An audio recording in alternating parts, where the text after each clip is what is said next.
stuff all over your face. I'm really glad you came by today, but let me help you with that.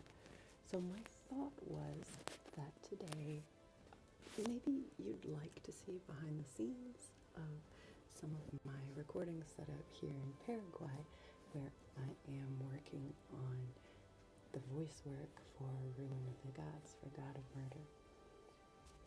You are in Pan's Magic Library for Superheroes, and we are getting this stuff off your face. So, we're going to do all kinds of different voices today. I have a different mic. I have a mic going, this is the mic that I'm, that was not good. I have a mic that I'm using through Audacity to record the voice work, and it's not going to be smooth. I'm going to have to pause and edit, and you can kind of play along with me while I do that. And then I have, the microphones that are your ears, which is a different setup. So, I thought that you might enjoy them. So, today we're recording chapter 16 of God of Murder. Basically, we have some adventurers that are fantasy, like DnD-style adventurers, who discovered that the gods of their world are just folks who live up in a space station and have super advanced technology. So it's kind of medieval level technology. People now meeting, future technology where it's like they have transporters and antibiotics and jellyfish serum for longevity and all kinds of, far future type stuff. And some of them, Alwyn and Amelia, have ascended to godhood themselves. The problem is they want to advocate for the rights of mortals before the gods, right? The gods.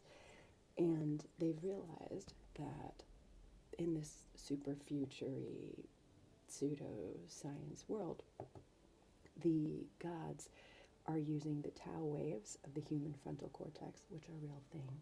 Those are the waves that form when you're praying or meditating, right?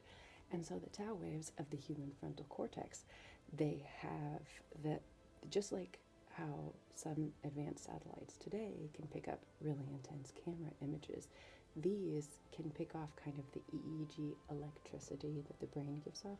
And no, they're not powered on the electricity, but the certain patterns of the tau waves that come from the human cellum, which is like the special image of the beyond that's unique to every person. The space people are harvesting that from people by amplifying it through temples and idols and things like that.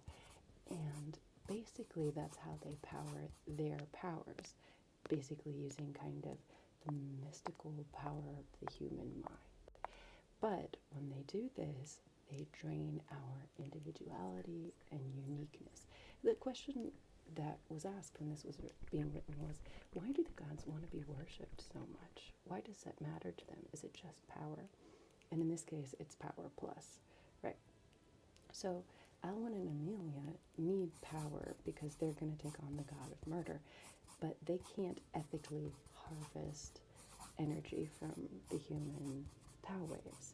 So in this chapter, Alwyn has come up with a way that they can empower people using other brain structures of the human mind. That's my alarm that I need to go to.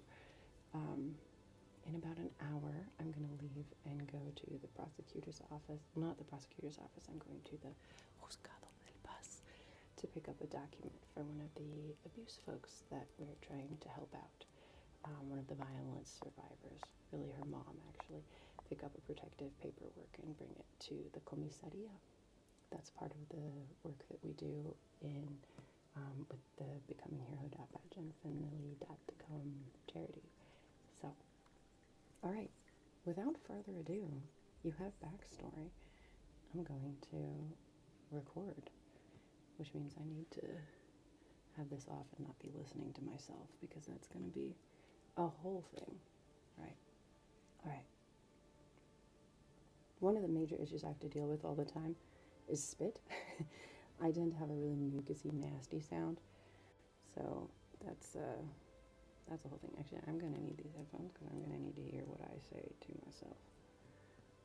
So I'll just turn the monitoring off so that I don't hear what you hear, because I need to not hear what you hear. So in OBS, we toggle the settings from monitor and output to monitor off. There is a little thing called advanced audio properties right next to the OBS settings. So OBS is not my favorite software to work with, but it does make recording with cool backgrounds and stuff faster, because I basically load in the edited backgrounds, and that's what I used to do over on the History ASMR channel that we used to make. We will make some more. We will make some more, because I got hired to do a couple audiobooks that were history audiobooks, and so we'll make some videos kind of relevant to that over there. But by and large, kind of focusing on other things right now. All right, so let's see if we can get a chapter done before I have to leave. Deep breath. Chapter 16. Alwyn. What we accomplish today will drive murder to his knees. Alwyn blinked fiercely as he slipped the dark lenses over his face. He and Amelia stood now in the center of Light's capital city. News heralds sprinted from street corner to street corner, shouting election logistics, and long white banners hung from balconies and storefronts, a date and a place stitched across them in gold. Without dark eye lenses, one couldn't pass through the city without blinding oneself. Most of the grand walls and citadels shone with the augmented sunlight, their surfaces fashioned of mirrors and glass. Prisms shot rainbows through alleyways, and you'd be hard-pressed to find a shadow anywhere. I'm going to pause there just because I want to check on spit. I want to see how bad the spit is. Ooh, that's loud.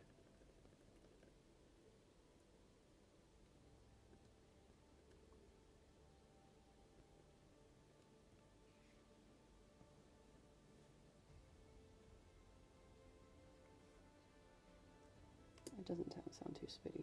Sometimes there's the hollow sound, which I really try to fix by my shadow setup is my studio setup. I have this blanket that is over top of me to block ceiling reverb. I have a bunch of these like bags of cotton waste around the walls, and then I took the smallest area of the place I live here in Paraguay, found a corner, and then built like a wooden wall next to it with more of those cotton bags on it. But there's still this wall that probably needs to be covered with stuff, maybe, and the back wall where the green screen is. And I don't know what to do about that. I guess I could put a blanket over. I actually think like it tends to sound really good. I only hear the hollow sound when I'm looking for it. All right, where were we? I do want to make sure we're actually recording. We are. Okay. You'd be hard pressed to find a shadow anywhere. This is the narrator's voice. This place always gives me a headache, Amelia said, raising her hood. Ooh, there might have been spit there. Hold on.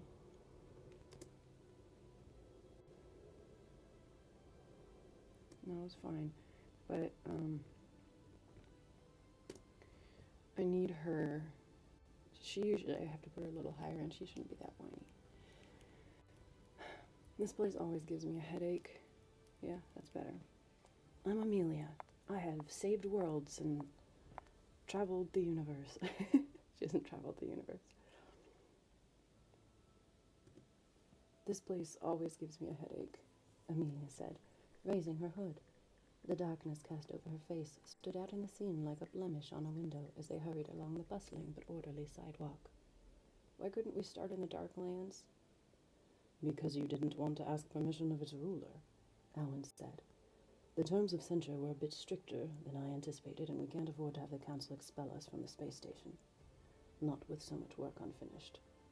No activity in other gods' lands without permission for a fortnight on pain of forced expulsion. A temporary formality, a gesture of obedience, mind you, but a serious one. All right, we're re-recording that. Sorry, I keep bumping your ear here. I have a really bad, like we have transition, I don't know, I have transition words to try to get into character. So like for murder, I have, it's really hard to do in front of people, even though you're not here. But I need to practice doing that. That's kind of why I'm doing this, because I want to advance faster with my voice coach, and I need to be able to do things in front of my voice coach, and I could not, on command, pop out murder. So I go down first, and then I do 2 transitions. Little man doesn't even have his chips in already, thinks he's a god. That's murder. Close enough. It could go lower. Little man doesn't even have his chips in already, thinks he's a god. And then we add the rumble. Little man doesn't even have his chips in already, thinks he's a god. That's murder. Not my best murder, but it's there. My transition word for Amelia, you heard. It is, I'm Amelia. I've had adventures all over the universe. That's, okay.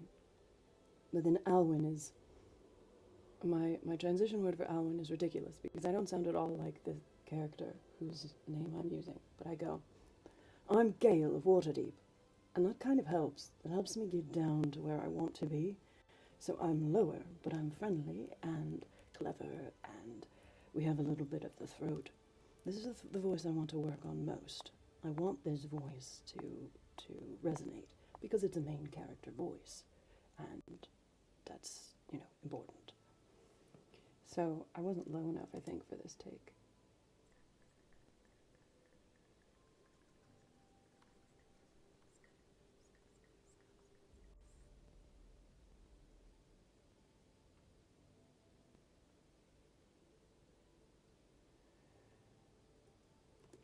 He sounds too haughty in the take that I did just now. So this takes me a long time. I think people don't realize, I think I definitely didn't realize. And I know the better you get, and like the last 2 ebooks that I did, I was like racing towards the end because I got really comfortable with the voice. But this is actually much harder, because I really want some of these voices that are really unusual to really hit. So it's kind of stretching my skills. Alright. I'm Amelia. This place always gives me a headache, Amelia said, raising her hood. The darkness cast over her face stood out in the scene like a blemish on a window as they hurried along the bustling but orderly sidewalk. Why couldn't we start in the Darklands? Because you didn't want to ask permission of its ruler, Alwyn said. The terms of censure were a bit stricter than I anticipated, and we can't afford to have the council expel us from the space station. Not with so much work unfinished. No activity in other gods' lands without permission for a fortnight on pain of forced expulsion. A temporary formality, a gesture of obedience, mind you, but a serious one. You don't get it. You don't ask permission in the Darklands, Amelia said.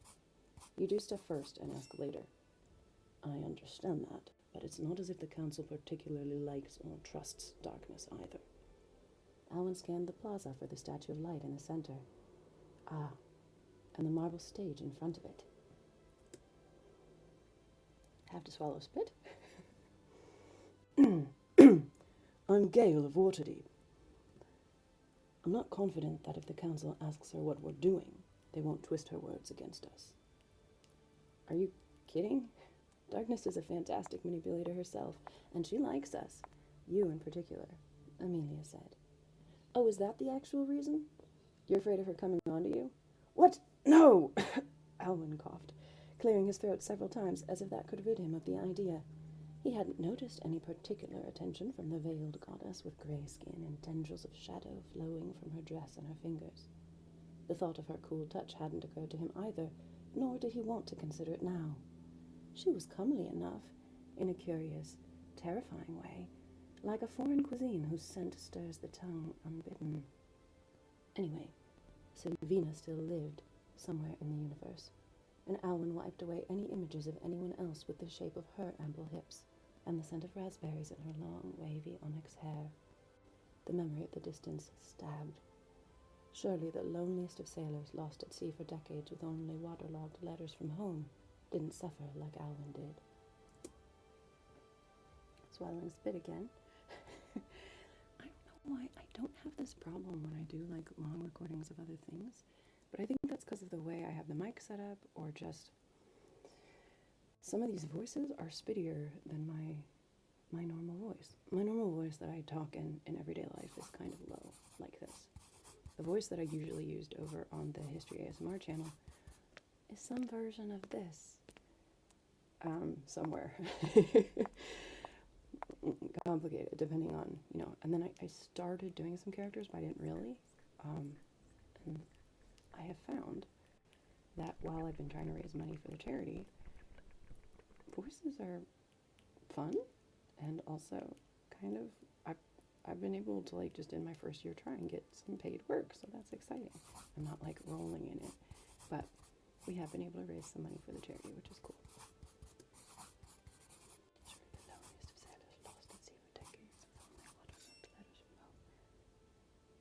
I want the narrator higher.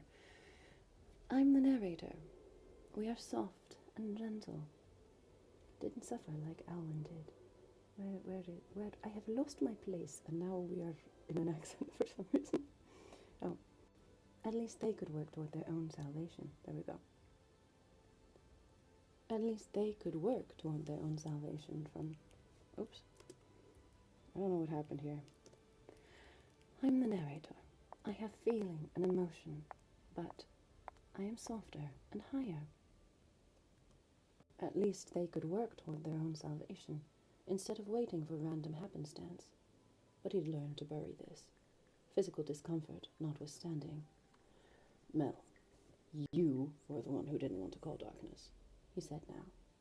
I mean, you can call her, I just don't want to talk to her myself. I feel like why I don't should be kind of obvious, Amelia said. Forgiving her doesn't mean I'm going to roll up for tea time with flowers in hand.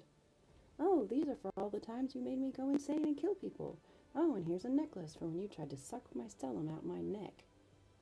It still bothers me sometimes that we left her ruling. Well, unlike Light, she can support her domain without requiring prayer, Alwyn said.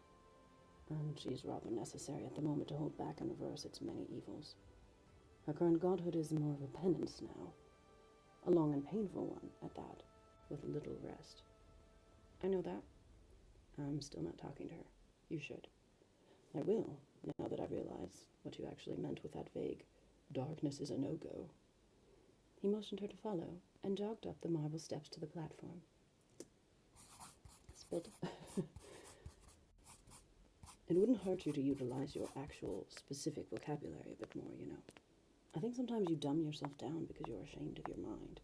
Wrong, Amelia grunted. I don't think I am. Alwyn swung open the flap of his messenger bag with aplomb. He wished they'd brought Ren along for this, but Amelia feared the consequences of murder seeing them together again. For now, Light had lent them one of his news heralds, and a small crowd had already begun to gather at the foot of the marble stage.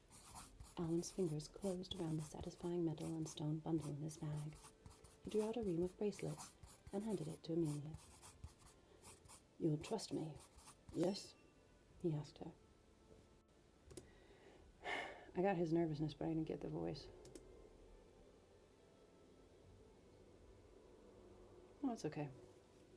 Alright. I'm Gale of Waterdeep. Mortals like these need a little show and tell. Not because we're better than them, but because they won't believe in some random peddler. And you're more fit for it than I. Yeah, I got it, she grumbled. Good. He gave the side of her shoulder a firm pat. Let's give mortals the power of the gods, then. Molech. The god of murder fastened his belt around his waist, chuckling to himself as he wound and stowed his grappling hook. He put on his pants one leg at a time like anyone else. He just wore much heavier pants than anyone else. His bedroom, like most of his palace, was decked wall to wall with weaponry. Weaponry. Butter, gutter, gutter, butter, butter, gutter, gutter, butter, butter, gutter, gutter, butter. Hey, I'm getting better at that exercise. I also do Irish wristwatch, Irish wristwatch, Irish wristwatch, Irish wristwatch, Irish wristwatch. The pauses because of errors are really annoying. Weaponry. His bedroom, higher. His bedroom, like his palace. His bedroom, like most of his palace, was decked wall to wall with weaponry. Wall to wall with weaponry. I don't know what the deal is there. His bedroom, like most of his palace, was decked wall to wall with weaponry, and his high-powered gaming computer with red LEDs sat comfortably between two bookshelves of poisons. He was what some of the youngsters might call an edgelord, and didn't mind at all. Spit. Did we hear the spit?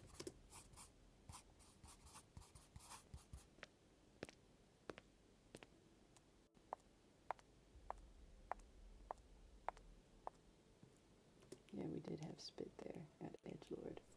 Get rid of the spit. I just highlighted in Audacity. I've learned what the spit looks like in Audacity. Oh, but that sounded weird. So we're just going to re-record that sentence. Any tips on process that you have? Any advice? I'm here for it. It should be, he was what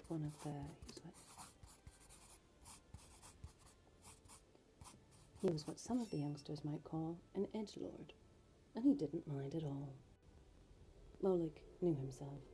He knew what he'd done. He wasn't in the habit of keeping track of past sacrifices. Actually, I want to move the placement of this microphone a little closer. There we go. I found this out online somewhere. If I angle my microphone, because you're supposed to be like about a fist, my fists are tiny, so about a fist away from, this looks so inappropriate, about a fist away from the mic, right? But if I angle it, it doesn't pick up the spit as much. So ideally you can get really close, but he wasn't in the habit of keeping track of past sacrifices, and Abby's slaughter of Amelia's sisters was less of a pure sacrifice and more of a selfish bid for clan power. But from the moment his new neighbor landed in Yu's transporter, he knew it was only a matter of time before the new gods came for his immortality. But they were soft. Man doesn't even have his chips and already thinks he's ascended. Like the squishable flesh of a just sacrificed babe. The old god tested the weight of a large spiked club. You probably can't hear that. This microphone can hear it a lot better for him. I still have trouble getting volume, so I have to get really close to the mic. But it's, it would, you know.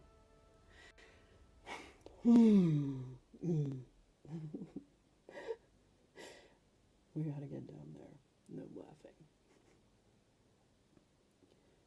Like, little man doesn't even have his chips and already, little man doesn't even have, little man doesn't even have his chips and already thinks he's ascended. Kind of sounds like this when it's up close. Little man doesn't even have his chips and already thinks he's ascended. I can do better though. He's tough. This is why I'm recording this in the morning, because I usually am a little deeper in the morning, so I can get down there. Little man doesn't even have his chips and already thinks he's ascended.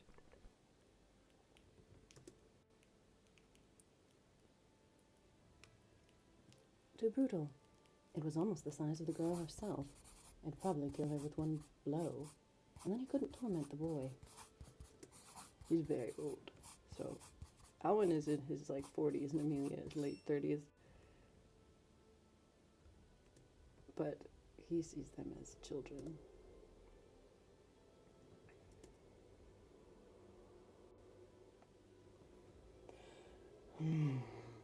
I was doing this, oh, like to get down earlier, but it was kind of putting a lot of strain, the fast rush of air on my throat.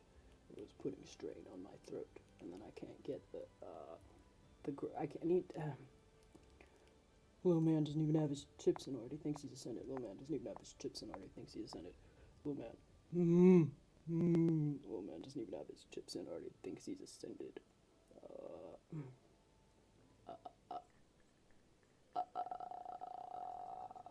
You know, gotta get the grudge rumble. But that's lower grudge rumble. Part of it also is I have to relax my ribs. If I can get my ribs to relax, my throat to open, and the back of my throat, the throat is the hard thing. I also need to not overthink it because it gets way worse when I overthink it. It was almost the size of the girl herself. It'd probably kill her with one blow, and then he couldn't torment the boy. Boy? No, the young god of hunger must be in his early 40s or late 30s. They just looked like children to Molech after hundreds of years. So no giant club. Perhaps a few throwing knives, though. Although he could use the club after making use of his normal abilities, just as he'd done with Hunger's dagger. That had been a nice touch, a good moment of improvisation. Molech preferred to plan, though. Premeditation mattered to his stomach, but this particular job might need more improv. Because murder is premeditated, right? Molech didn't usually bother with the stupidity of fear or cruelty. He gained nothing from it. Only death itself fed him. Death was his function. Death kept the mortals from becoming too many for the earth to sustain, and death created the population pressure needed for natural selection for a brighter future. Murder in particular made people strong and clever. Disease and animal attacks might cull the weakest of them, but nothing kept the middle of the pack on their toes, like competing with each other's minds for survival. I'm the narrator. I have feelings. Even the child sacrifices at his temples kept down homelessness, crime, and poverty by reducing the burden of the unwanted. Preborn or postborn, people usually sacrificed those with disabilities if forced to choose between children and resources. Better to die than live a handicapped life, as they so often said. So that, too, improved the genetic stock of the flock. Murder was good for mankind. But these two young fools, he's so evil. I don't like murder.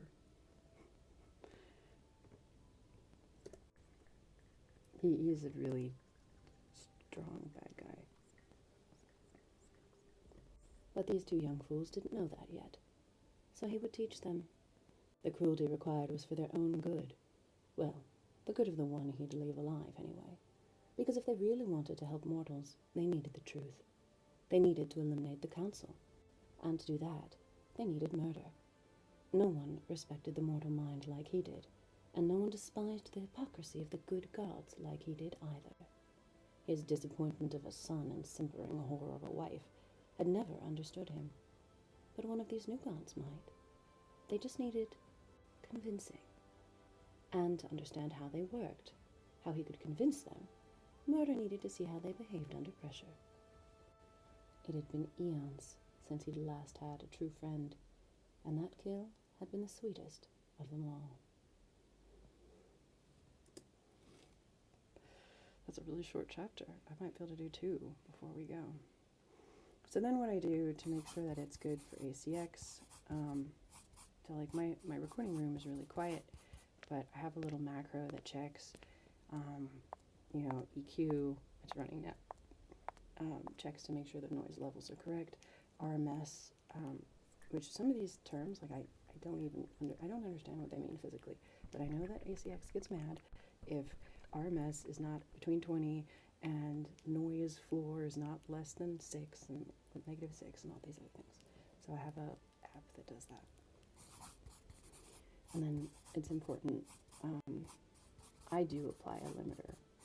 I know people don't like it if you adjust your audio too much, but because it's supposed to be clean as is. And as you can hear, it is pretty clean. Ooh, so loud. I don't know why it sounds like that.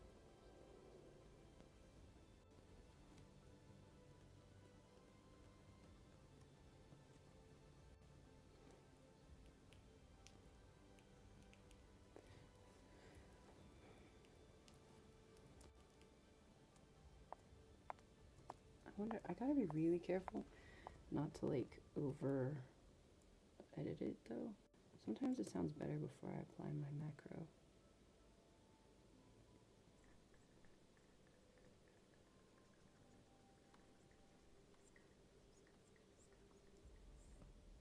I might actually ask about this one, because I think maybe we're applying too much.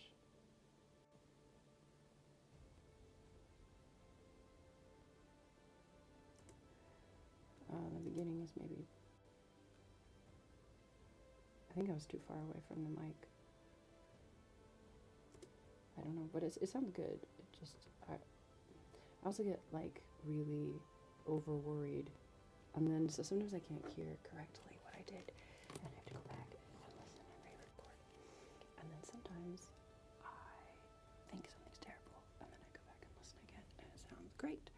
So you know how there's, oh, you have more stuff on your face. What have you been doing while I've been recording? Have you just been like shoving your face in chocolate? Why have you been doing that? Don't do that.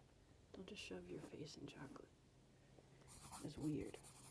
I mean, you do you, but I don't know. Don't shove your face in chocolate. So, and then I always export both an MP3 and a .wav, which is something that I learned because I learned that if you want to go back and edit it, you want it to be lossless. And so the MP3 is to upload to Amazon, or to send to the publisher in this case. But the WAV is in case there's problems that you need to go back, that you can edit little spot things. So, as you see, I kind of listen as I go. Also, I have really bad back problems because I have hernias and other stuff, so I can't really sit for a long time uninterrupted. So I've created like a system where I'm like kneeling on like a horse that I've built, so that my back stays a little straighter. It's not comfortable though. Oh well, it is what it is. Right. We'll do chapter 17 also. Right. Get the microphone here. Alright. I'm the narrator. The narrator needs to be a little higher. I don't think we're gonna have to use a lot of murder. I don't think we're gonna have to use murder a lot this time around. But it's good to have him. Have him ready. It's good to have. Little God doesn't even have his chips in. Little man doesn't even have his chips in already. Thinks he's a god. Okay. Chapter 17. Alwyn. Amelia was every bit the goddess he'd expected. The moment she undid her hood, bright rays flashed from her face that made all the mirrors and sunlight around Light's Plaza seem washed out and boring. Alwyn couldn't decide if Amelia's light seemed darker somehow, or if the mere intensity of the royal blue beams, bedazzled with purple and scarlet, drew the eye to the somber expression at their center. But whatever the mechanism, the effect on the crowd was awe. Murmurs and gasps rippled through the outdoor forum as Amelia's normally frigid, somewhat unsightly pale skin, ill from the effects of years of travel in the Darklands, pulsed now with energy, almost translucent like a living gemstone. I think there might have been a pause that I missed.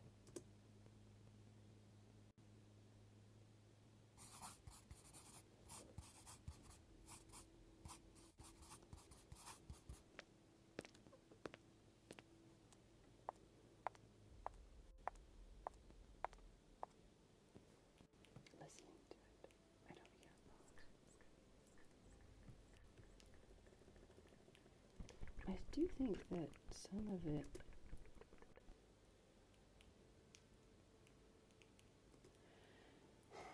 if it wasn't that the RMS stress has to be higher, I almost would turn in just what I have with the limiter and not mess with anything else, just because it does sound really good.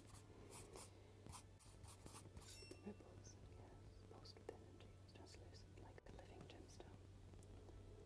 A redness sparkled in her left eye, not like murder's predator gleam, like a hidden, enchanted ruby whose radiation one imagined might even pierce the soul.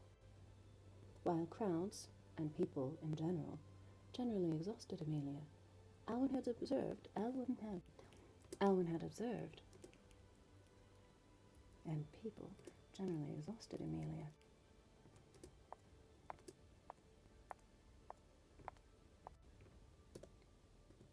Alwyn had observed. I actually maybe have to stop here because this chapter might be longer, and I do need to go. So maybe I won't do this chapter. 1, 2, 3, 4, 5, 6. Only 6 pages. That is a short-ass chapter. I think we can do it. I think we can get it done. Okay. What did he say last? Generally exhausted Amelia. Was there spit there?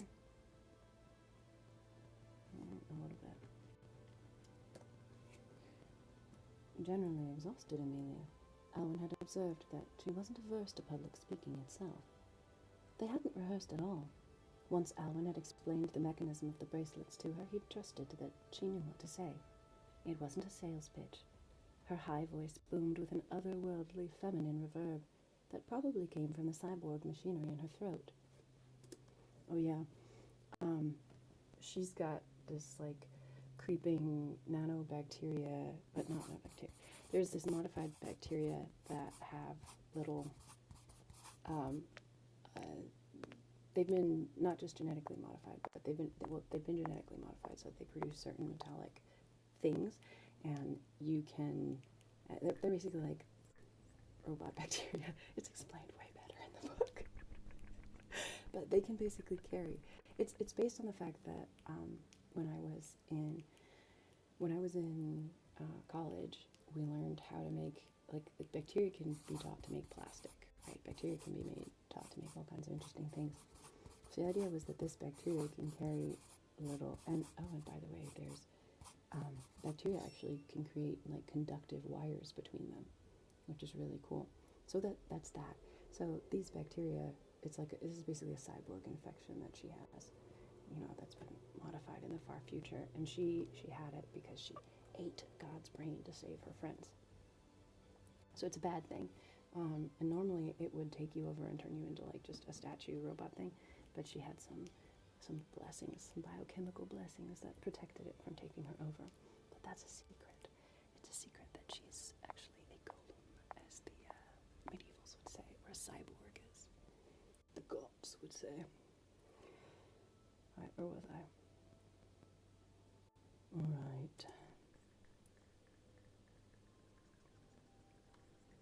But her words were simple and direct as usual. She wanted mortals to know the reality of their situation and the possibility of a better tomorrow. The topic of her warning wasn't murder so much as mediocrity, and she offered a solution to assist the people of light in using their newfound democratic freedom for development to rival the cities of the gods themselves. The City of Light used to be controlled by this, very, dictator, inquisition-y god.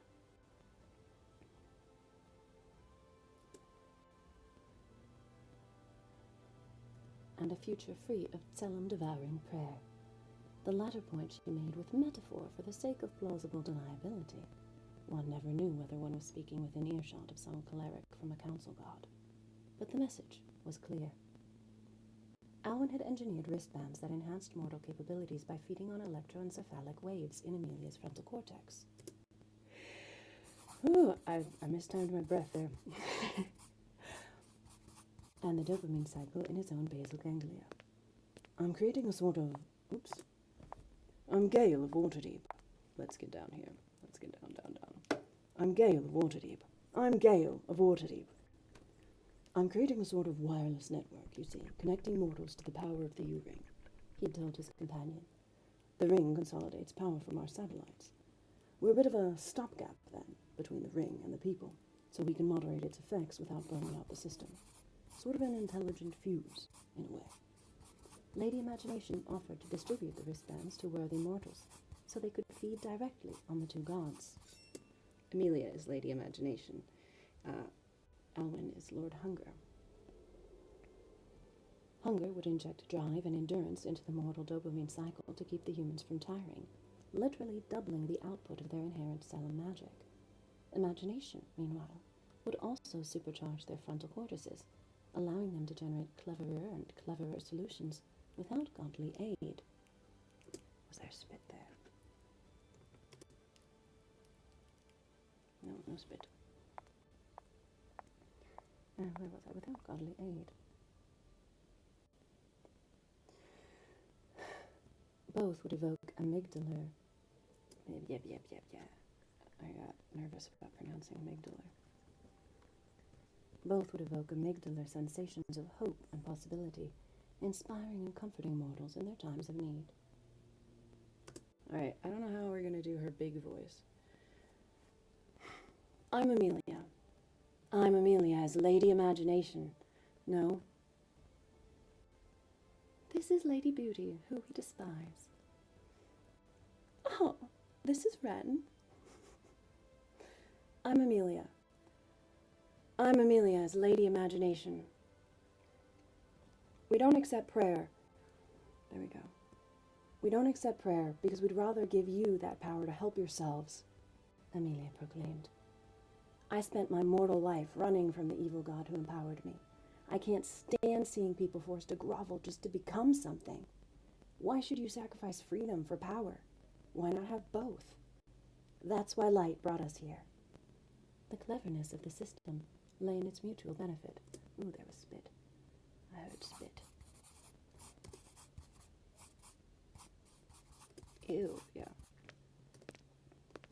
The cleverness of the system lay in its mutual benefit.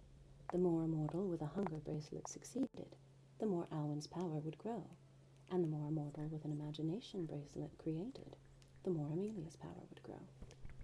Amelia. Amelia's name is always very spitty to me. The more Amelia's power would grow. The shared godhood enhanced the mortals' selim, rather than feeding on them, and in return the mortals enhanced their domains. Not as quick or efficient a system as prayer, but with enough mortals, and perhaps some new space station enhancements later. This should do the job.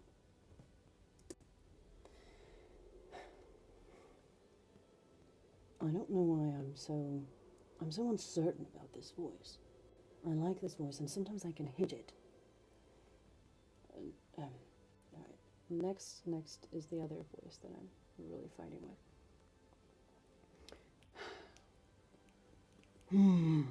Little man doesn't even have his chips and already thinks he's ascended.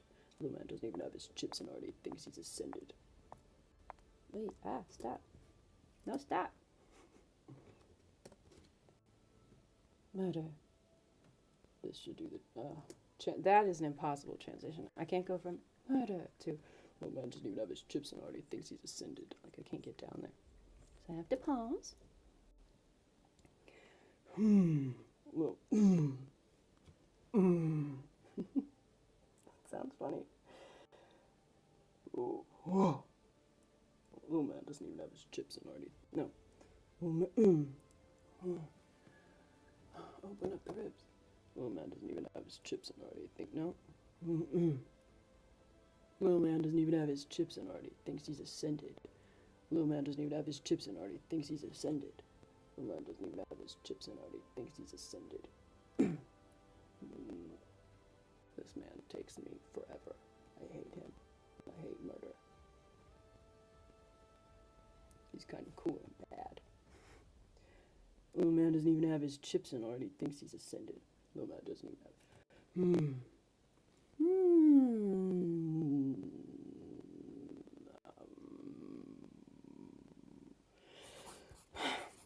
Get down there. Open up my silly chest. Little man doesn't even have his chips and already thinks he's ascended. This is frustrating. Little man doesn't even have his chips and already thinks he's ascended. Little man doesn't even have his chips and already thinks he's ascended. This should do the job. Murder said to himself as he tapped the gladiator net coiled at his waist. His simple brown cloak fluttered a bit in the breeze, as if jubilant with agreement. It was nice in the Light Kingdom this time of year. Despite his considerable bulk, Murder blended into crowds like a locust in a swarm. His years had taught him that sometimes it wasn't about not standing out, but about not standing out in a way that didn't belong. A mountain didn't look out of place behind a landscape, because it kept itself behind, out of the way. So Murder looked, as usual, like a poor farmer leading a calf to market. Someone out of the way, harmless. He usually preferred to bring sheep. The symbolism was delicious, as well as the roast mutton after. But there'd been a recent sheep-borne illness in the city, and he didn't want to deal with customs. He tapped his net. Gods, the queue outside the city walls was long. He was close enough to the front now to see the main thoroughfare that led to the central plaza. A godly voice on Golem speaker thrilled a cheering crowd. He couldn't wait to show them what he could create. Alwyn. What can you create, Mike? No. Get down. I hate how high the narrator is. I'm Gale of Waterdeep. Lower. I'm Gale of Waterdeep. What can you create, my good man? By that I mean, if you could do anything at all with your life, what would you do? As Amelia explained the bracelet system from the Light Plaza stage, Alwyn passed through the crowd, asking mortals about their dreams. Ren had optimized Hunger's wardrobe to create a special, almost secret experience for each mortal. A hooded blue cloak, hemmed with gold thread. Simple, but regal enough, shadowed the immortal twinkle in Alwyn's eye, and allowed the glow he felt inside to permeate his skin just enough to leave each conversant questioning. Was that the new god of hunger who talked to me like a normal person? No, surely not. Those with worthy causes already formed in their minds could receive a hunger band. Those who didn't know what they wanted, or only wanted selfish mediocrities, received an imagination band to help them begin to picture a better world as Amelia painted it for them. The hunger domain was too potentially toxic to give to just anyone. As Alwyn well knew, murderers had ambitions too, but most people could benefit from a little more imagination. It was all connected to the same U-band, just through different mechanisms of action, so the dual satellite system of the realm itself benefited either way. But it did sting a bit with each bracelet Alwyn gave out. He would feel a momentary weakness, and then as the human began to dream, the weakness would subside. Most people didn't generate a surge right away. Some did, but most just stung. A small initial investment, Alwyn thought, for long-term gain. He believed in this system, and over time he didn't even notice the little blips of weakness.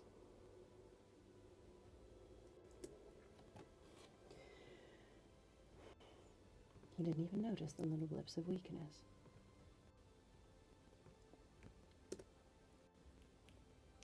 It became almost like breathing. Uh-oh, spit. It became almost like breathing. What did that sound?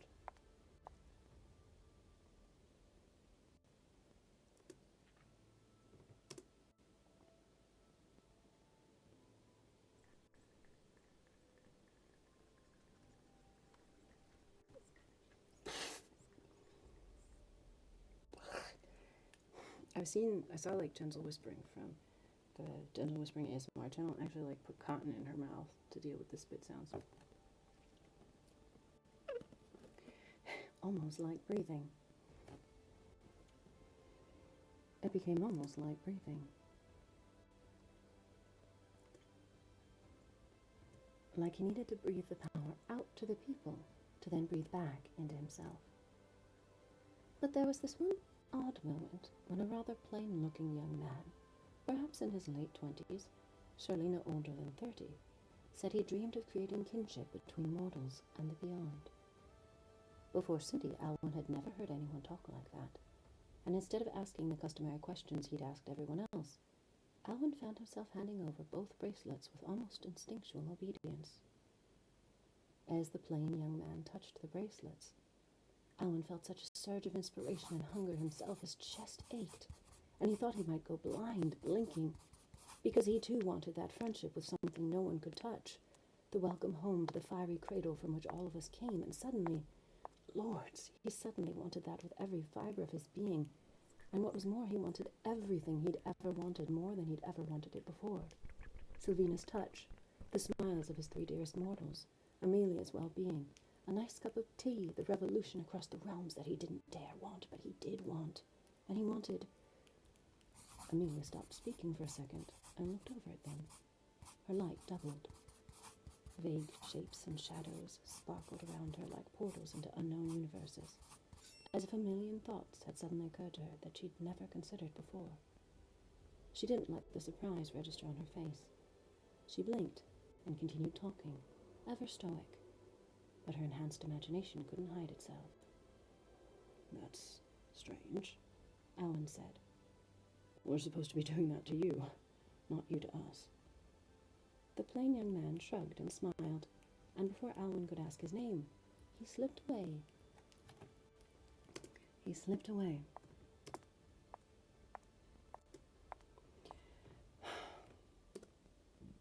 He slipped away between 2 rather fat businessmen and someone's mother, all begging Alwyn for bracelets for various reasons. All begging Alwyn for various reasons. All begging Alwyn for bracelets for various reasons. I'm Gale of Waterdeep. No? Get down there. I'm Gale of Waterdeep. Where were we? I have lost where I was. Oh. All right, one at a time. Alwyn craned his neck to try to see the strange man again, but it was too late. He was gone. And now the leaderly excitement that had once motivated Amelia's adventuring party rose almost to a frenzy as lifelike moving images flashed around her. Prosperous traders sharing lightning-powered inventions, entire families helping strangers in clean streets lined with verdant fruit trees. A sensation of freedom itself flowed over the crowd, like a scent on the breeze, as Amelia's ascended pheromones worked. Sometimes I don't know who's about to be talking. I have to look ahead really fast.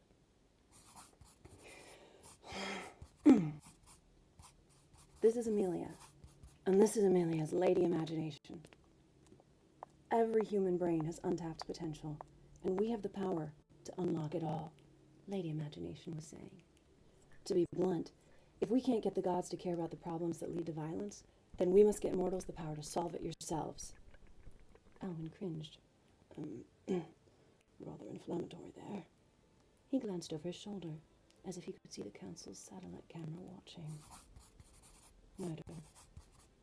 Murder watched from the back of the crowd in the Plaza of Light, the leash to the calf hanging limp behind him as he counted bracelets. 82. 88 with that family there. Oh, I needed to get closer. Little man doesn't even have his chips and already thinks he's a god. Little man doesn't even have his chips and already thinks he's a god. Little man doesn't even have his chips and already thinks he's a god. God. There we go. 82. 88. Uh-oh. 82. 88 with that family there. Bro, it was difficult.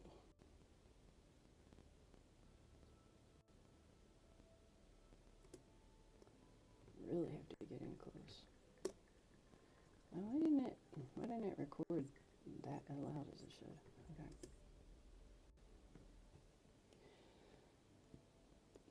Hunger's plot seemed to be working, too. Imagination might not notice it, but she'd grown increasingly colorful over the course of her talk, and the scent that wafted even back to the edge of the plaza could almost knock you out if you inhaled too hard. Of course, it wasn't like a scent to the mortals, more like a feeling, but to Murder's bionic palate, it smelled like the kind of perfume that triggered migraines. Murder leaned back against the building behind him and took a quick peek around the corner, down the street that led to Light's palace. He glanced at his watch, then back at Hunger's progress through the crowd. No one paid attention to Hunger but the people right next to him. Even the police force was too enraptured with imagination to notice anything else. Good for her, honestly. These blasted, God-serving mortals all looked ridiculous, hiding themselves. Not to mention, she made an excellent distracting accomplice. Murder chuckled. Why look at a god cosplaying mortality when you can look at a goddess being a goddess, right? Molek's target was just 2 meters away now. Godhood cloaked and head down to text some kind of report with both thumbs on his cell phone. Murder dropped the cow's leash. One hand eased over to the gladiator net, and the other to his pen, with a sweet little syringe inside.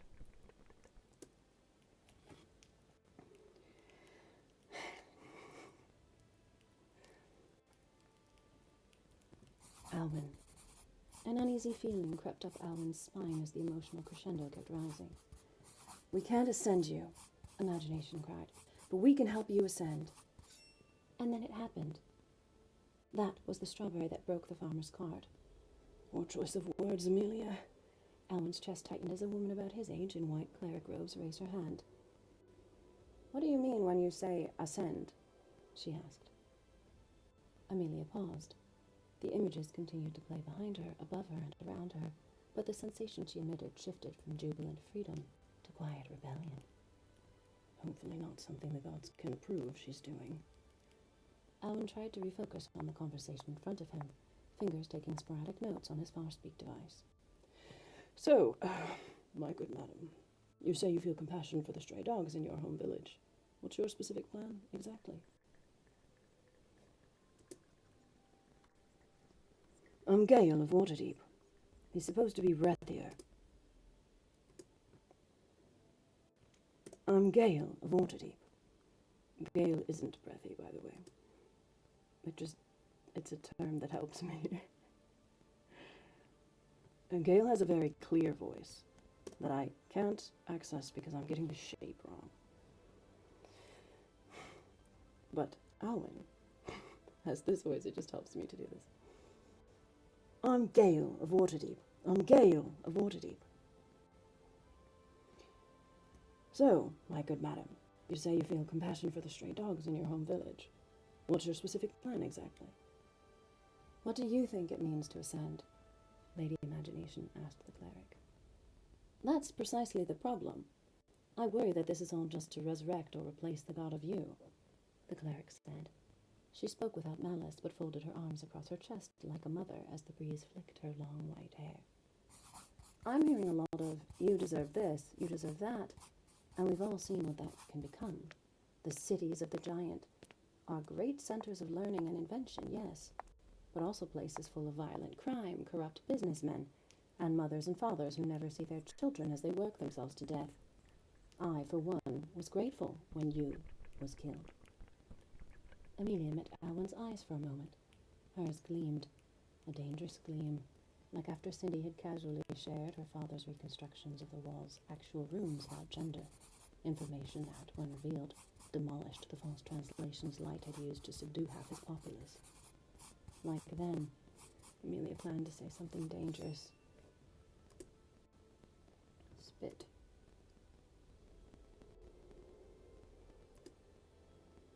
"No, we're fine. It was fine." Wynne shook his head with vehemence. They could lose their godhood, along with all these promises, depending on what she said next. She gave an understanding little nod, but the gleam didn't disappear. The back of Alwyn's jaw tightened. "Wise words." Nope, not that. I'm Amelia. I'm Lady Imagination." "Wise words," said lazy. I'm Amelia. I've traveled all kinds of places. I'm Lady Imagination." "Wise words," said Lady Imagination to the cleric. She raised and then lowered her hands, and the images behind her faded into shadow. The sense of conspiracy she emitted through the rays from her face and chest intensified as she reached into the glowing... Where? I think I'm not close enough to the mic.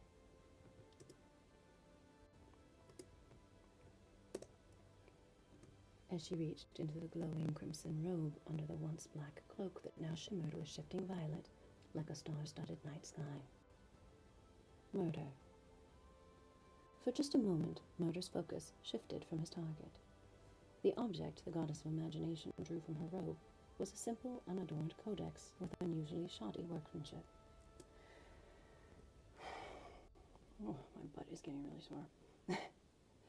The edges of its yellow vellum pages were uneven, like someone had cut them by hand and hodgepodged everything together, not like from a formal printing press. The carved wooden cover looked ready to fall off. I have here complete scans of the entire wall, now in the mortal tongue, Imagination said. A gasp rippled over the crowd. Murder groaned. Imagination went on. plus about 61 verified ancient histories, poems, and ketuvim, that's Tselem literature, expounding on the beyond over about 4,000 years. Digging near the wall led our archaeologists to stolen and vandalized histories and copies in libraries and museums across the realms, and we found that much of what we've been taught about the nature of the wall is completely false. Bah. I knew I should have sent someone after that old bastard. The shite gets too far and the whole species evolution slows. Again.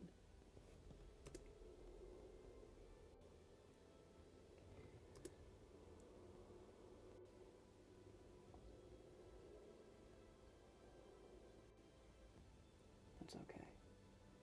It's not my favorite, but it's okay. He scowled as Imagination sat down on the edge of the marble stage, sliding on her ass to hop off into the crowd.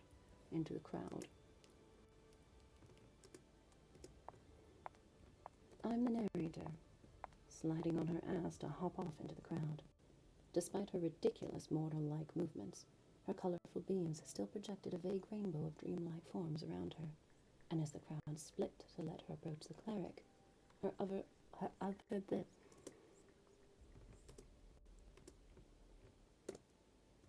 otherworldly voice echoed over the plaza.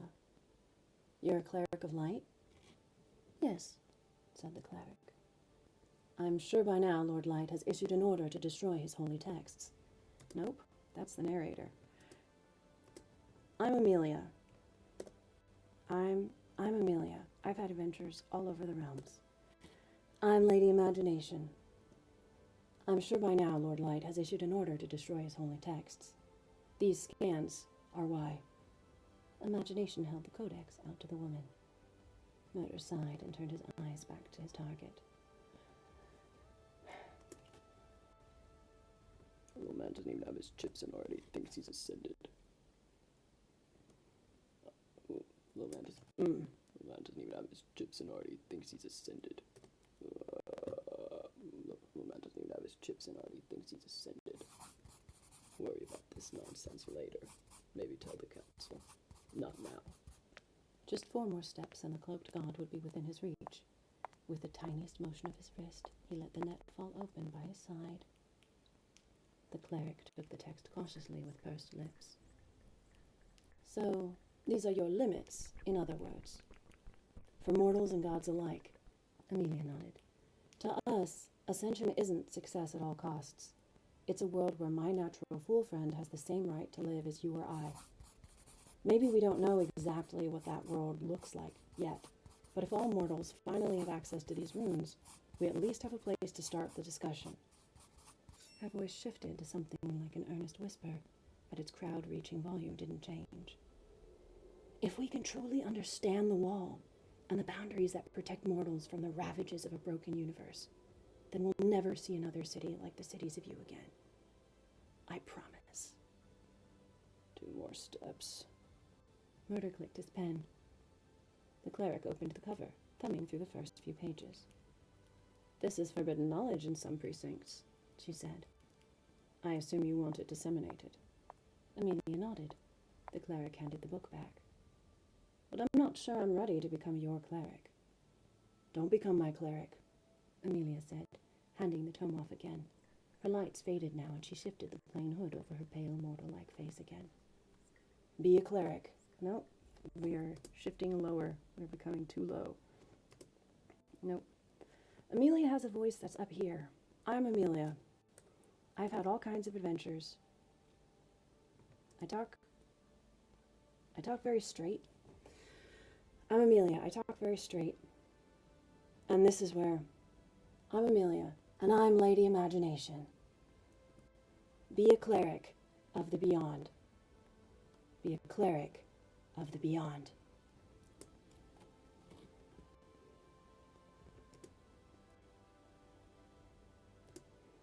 I don't know.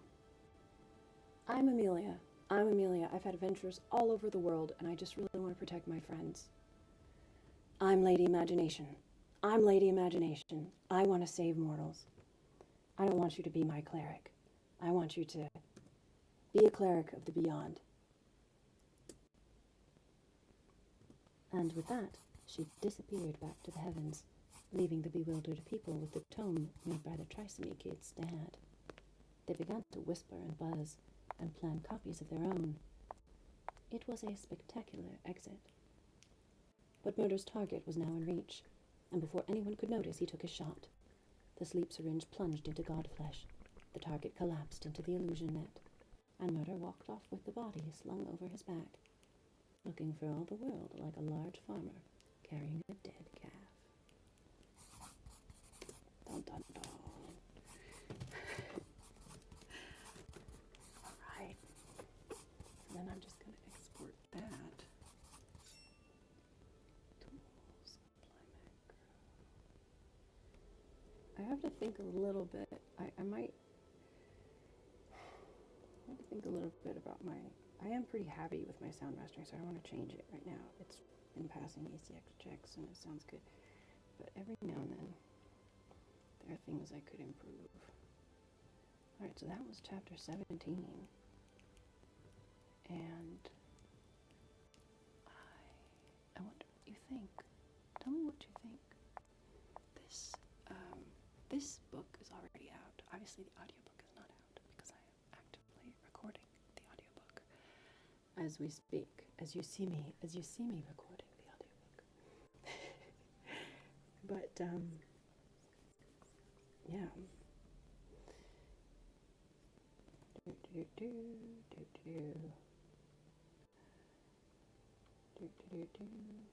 Just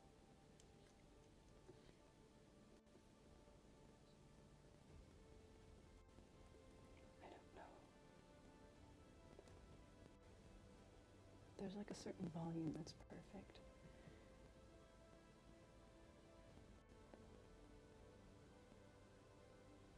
I think it's okay.